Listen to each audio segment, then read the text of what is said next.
You're listening to Retail Disrupted, a podcast that explores the latest industry developments and the trends that will shape how we shop in the future. I'm your host, Natalie Berg.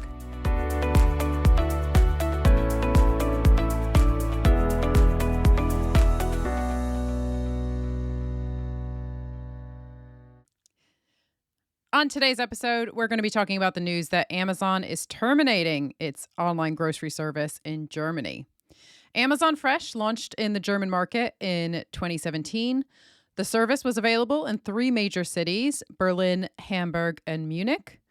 According to The Information, which first reported the news, Amazon will still play a role in the German grocery e-commerce space, but instead of delivering their own products, they're going to be focusing on delivering for their retail partners, Take It and Roll It Group. And Roll It, if you haven't heard of them, they are an online grocer based in the Czech Republic, and we're going to talk about them a little bit later on in the episode. To help me break all this down, I'm delighted to welcome Boris Planer back to the podcast. Boris is a former colleague of mine. He's a friend. I've known him for nearly 2 decades now, and he is my go-to person for all things German retail. Boris, welcome back to the podcast. Yeah, Nat, hello. It's good to be back. Thanks very much. It's so great to have you back on the podcast, Boris. It's like the old Planet Retail days when I was running the research team and you were the chief economist, and we used to meet up and have many great conversations about all things global retail. So it's a real throwback to those days. And I'm excited to get your views on Amazon. And it's so timely because we had a catch up last week and you kindly offered during our call, you kindly offered to come on the podcast as and when anything interesting happened in the German retail space. And literally the next day we heard about Amazon shutting down its online grocery service. So very, very timely. And I am looking forward to discussing this with you. Now, you are based in Frankfurt. So maybe you never had the opportunity to test the Amazon Fresh service, but with your analyst/economist hat on, what did you make of the offering? And I guess the second question to you, the obvious one that I think our listeners will most want to hear about is what is it that went wrong? Yeah, look, the offer, Amazon as an online player was active pretty much in a niche market. When they started Amazon Fresh in 2017, the market got a bit nervous. People thought they would go very big, very fast. It then didn't happen. And it had the positive effect of alerting everyone else and triggering some investment with mainstream grocers in online. So what went wrong? Probably Amazon overestimated the speed at which e-commerce would develop in Germany. And that's for several reasons. That's partly because of consumers, and we can talk about that. It's partly about the lack of early willingness with mainstream grocers to take the risk and invest in online. Germany is a more risk-averse market than other countries, but also the structure of the German retail market is quite different from other countries. So discounters, the Aldis and Lidls and the like, they have got a combined market share of 43%. 98% of the population can reach a discounter from their home within 10 minutes. So it's very difficult to save time shopping online when such affordable stores are so close to your home. And obviously there is potential for online grocery in Germany, and the market share of online more than doubled from 3% to 7% since the pandemic. But that looks still pretty small compared to other markets like the UK, where online, better than me, but probably is close to 20% now. The long-term potential remains remarkable, but I think Amazon is understanding that the market isn't developing as fast as they were originally hoping to. Yeah, I think there is certainly an element of underwhelm in all of this. I think that perhaps the market hasn't grown just as quickly as maybe a lot of analysts and spectators had thought it would during the pandemic. There was a real feeling that this was an inflection point for grocery commerce, and I'm not talking specific to Germany here, but globally it felt like this was going to be the thing that propelled e-commerce that would finally get people buying their groceries online. And, as we've seen, especially in grocery, it turns out we actually like shopping in stores. So there's a lot to unpack there, and I don't want to dwell on that. Grocery e-commerce in the UK, if we look at penetration rates, it's actually even lower than 20%. I think it's hovering around kind of 11 to 13%. So again, it shows even in one of the most sophisticated online grocery markets in the world, it's still kind of inching along. It's not if I guess I always go back to the fact that if a pandemic can't propel us forward in terms of online grocery penetration, well, I'm not really sure what can. And that's a whole other topic for another time. I loved your point, Boris, just now about how 98% of German shoppers can reach a discounter within 10 minutes. I mean, that says it all, right? Yes, the discounters are trading on the concept of value. And of course, value doesn't just mean low prices, it's that combination of price and quality. But there's also a convenience element here, and you can see why it's been hard for German grocers to compete with that. So I'd love to dive a little bit deeper here, Boris. You touched on something that we often refer to in the industry as the Amazon effect. And one thing we have to give Amazon credit for, even if they are shutting down their Amazon Fresh service, but I think one thing we have to give them credit for is igniting change because the rest of the industry scrambles to keep up with Amazon's innovations. And ultimately, the customer ends up benefiting. And you touched on the specifics of the German market, the competition being tough, birthplace of Aldi and Lidl, so discount shopping being firmly entrenched, and the market becoming digitized. And I spotted a statistic from PwC. They said that 17% of German consumers now buy groceries online, which is twice as many as 3 years ago. And 32% of Germans would like to buy their groceries online in the future. So even though the discounters have such a strong presence, there is this growing desire to buy groceries in different ways. So I'd love to get your thoughts, Boris, on how you've seen the sector evolve, the online grocery sector. And obviously, COVID was a huge catalyst. But how have you seen it evolve? And to what extent do you think Amazon has played a role in driving this change? Yeah, I think Amazon has played a vital role in driving the change. Germany, as a typically averse market, was dominated by retailers in the mid 2010s who were hoping to probably not have to invest in grocery e-commerce too much because it's big investments, the profitability is doubtful, and German retailers, they tend to wait and see how the market develops, how consumers develop, and then suddenly in 2017, Amazon makes the announcement to set up online food shop in Germany, and that really woke up people. And now we've seen a number of really, really promising and good initiatives that probably wouldn't have developed as fast as they did without Amazon. So Rewe Online, for example, they are available in around 80 cities, I believe, now in Germany, and that covers a pretty big percentage of the German market. Rewe also has a stake in Flink, which was the winner of the big consolidation battle in quick commerce, and then Edeka, the grocery market leader. They're invested in Picnic, which is probably one of the world's, or at least Europe's, most promising e-commerce forecasts, which is also expanding fast now. So Amazon really helped to wake up a sleeping market and drive dynamics. And I think people are now at a point where they understand that e-commerce is going to be an important part of the future of retail. Currently, 7% market share, 17% of people shop online quite regularly. They don't shop everything online, but so the market share is probably around 7% now. But I think, consumers, they don't ask which business model a retailer prefers to operate. They just shop in a way that is easy and convenient for them, like we did when we were 20, not such a long time ago. The digital natives, they are entering their prime spending years now, and with them, there's new shopping habits coming into the market, new ways of getting informed. Let's remember what a big share of purchases are probably happening in store still, but are digitally influenced, and all the marketing and loyalty is becoming digital now. And then, in a short while, Gen Alpha will become independent consumers, and they are the first AI natives, so they grow up with artificial intelligence as a normal thing. So again, this will influence the way they get informed and make decisions and shop. And I believe online grocery has a potential of reaching perhaps 15% market share by the end of this decade. Just to go back to Amazon, I think Amazon's main problem with grocery is that it's not perceived as a credible food destination. I don't think Yeah. shoppers tend to think of Amazon when they think of, lettuce and apples and milk. So, to what extent is that the Yes. case in Germany? No, it's pretty much the same. So if you go and Yeah. look at the online offer on the Amazon platform of Tegut and probably Knusper/Rohlik is going to look very similar.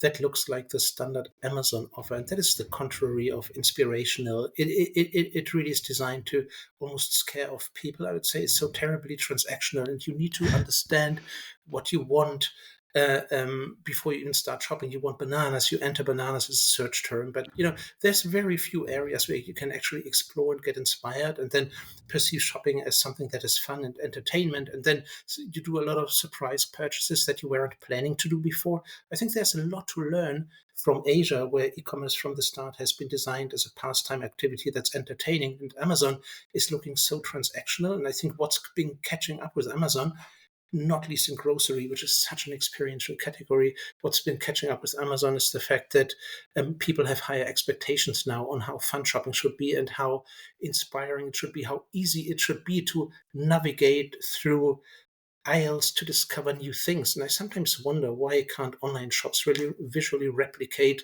a physical supermarket where people virtually can walk around, and there's a big opportunity for the next generation of technologies here. Amazon looks a bit, you know, 2010s, I would I was gonna say. say a little And bit I dated, think, yeah. yeah. And I think as a consumer, you are naturally pulled to alternative offers, I would say. Yeah, and I mean, I agree with a lot of what you just said, but I would also counter that and say that I think with food shopping that yes, it would be nice for it to be a little bit more experiential and feel a little bit more native, I guess is the right word, where you're walking through a kind of digital supermarket. And I'm pretty sure Walmart experimented with something like this, and what kind of role, I don't know, the metaverse might play, or some form of the metaverse. So it's just a little Yeah. bit more intuitive for the shopper. But I'd also make the case that I think with food shopping is habitual. We buy the same stuff week in, week out. It's non-discretionary. We all need to eat. So I think in that sense, transactional isn't maybe as bad as it might be for non-food shopping. I think that with grocery retail, there is a real opportunity to take the chore out of food shopping. And I think there's also a huge opportunity to provide more recipe inspiration. And we're certainly seeing a lot of that with generative AI. From Amazon's perspective, there is an opportunity for them to disrupt the status quo. I think the fact that they have terminated their Amazon Fresh service in Germany, and they have also scaled this back in the UK. So earlier this year, I'm not sure if you're aware of this, Boris, but earlier this year, they scrapped Amazon Fresh in 5 cities in the UK. So Glasgow, Portsmouth, Hmm. Sheffield, Leeds, and Newcastle. And that service had been trading for a similar amount of time as the one in Germany. They're still offering Amazon Fresh to shoppers in London and Manchester. So I think it's interesting that after kind of 7, 8 years of testing grocery e-commerce, that they've decided to make such significant changes. And I think it gives us an indication of where they see the opportunities going forward. Because at the end of the day, Amazon is a tech company, and their USP isn't selling, apples and bananas. It's licensing their technology to other retailers. In this case, within grocery, I really think that, we've said for a long time that at some point they're going to have to make the decision as to whether they want to be a grocery retailer, or they want to be the rails that the grocery retailers run on, that they want to be the infrastructure. So, I mean, there's lots to unpack here, but I think it's interesting the partnerships that they've had and how that's really going to be their focus. So in the UK, they have storefronts for Morrison's, Co-op, Iceland. There's always been on and off rumors about Waitrose potentially coming on the platform. They also sell products from Booths, which is a northern British grocer. So partnerships are really important. And I think that helps them achieve that kind of credibility, and also helps them learn a lot about selling groceries online. So it'd just be interesting, I guess, like with their partnerships in Germany. I don't know. Do you think that more German grocers might be more willing to partner with Amazon now that they're no longer a competitor? I think so. I think that's possible. And mainly, if we look at the tier B and tier C of more regional retailers, there are some partnerships in place already. For example, Amazon has this online partnership with Tegut, and Tegut is going to continue to sell fresh food. Amazon itself is going to limit itself to dry groceries, but through their partnership with Tegut, people will still be able to buy fruit and veg from Amazon. And then they have a partnership in place with Bünding, which is a regional retailer from northern Germany. They buy private label from them, economy private label, because they found out the German market is so price competitive and price is so important to consumers here that they need entry-level private labels. So they have a Markant label. They've been offering and sourcing from Bünding, but they also developed their own economy range, which is called Our Essentials, a long time before they're now finally starting to do something similar in the US, where they're just launching Amazon Saver. So I think on that level, but then also sharing technology, there's partnership opportunities because a number of retailers have been experimenting with checkout-less stores or with grab-and-go formats. And, one leading player here, again, the Tegut, the parent company of Tegut, Migros from Switzerland, they are really accelerating growth of their Teo format now. And then the mainstream grocers, Edeka, Rewe, Aldi, they've all been experimenting with their own checkout-less stores and grab-and-go formats. So I think on the level of the more regional grocers, there's a real opportunity here for Amazon to do partnerships, especially the grab-and-go technology over the next few months is going to become more affordable for retailers. And the sort of economic viability of that format, along with the success, the popularity with consumers, that's going to make a number of retailers think about partnerships with whoever. And then Amazon obviously has a good chance to position itself here.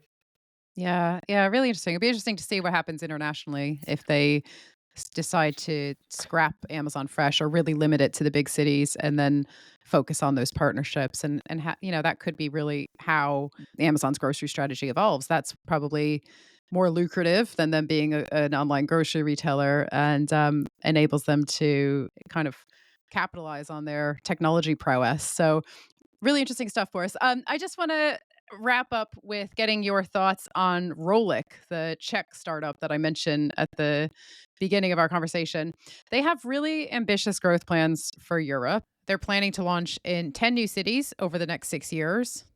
And it's interesting that at least in Germany, they are looking to Amazon to make that happen. It sounds like they have a really interesting business model. So instead of trying to take a physical supermarket or a physical superstore and translate that proposition online, their focus has been on operating smaller warehouses and then collaborating with local producers and local sellers, butchers, fishmongers, that kind of thing.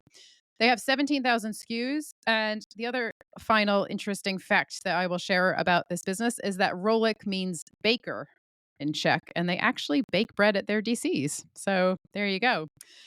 Boris, what Nice. do you make of Rolik? I know it's branded differently in Germany, but what do you make of it? And do you think it's doing a good job differentiating from the existing grocers? Yes, I think, they do a good job. They expanded into Germany some years ago, set up headquarters and their first urban operations in Munich, then expanded to Hamburg and to Berlin through their merger with Bringmeister some months ago. And they do a good job. So their product range in Germany is a bit smaller than internationally. It's 15,000 SKUs. There's a minimum order value of 39 euros.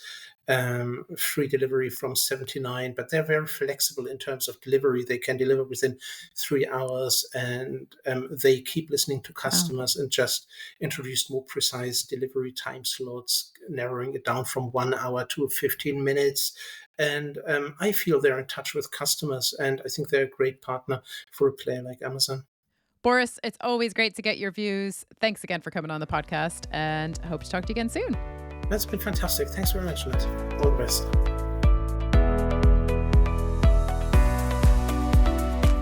Thank you for listening to Retail Disrupted. If you enjoyed this episode and would like to support the podcast, please leave a rating or review or share it with others. It really makes a difference.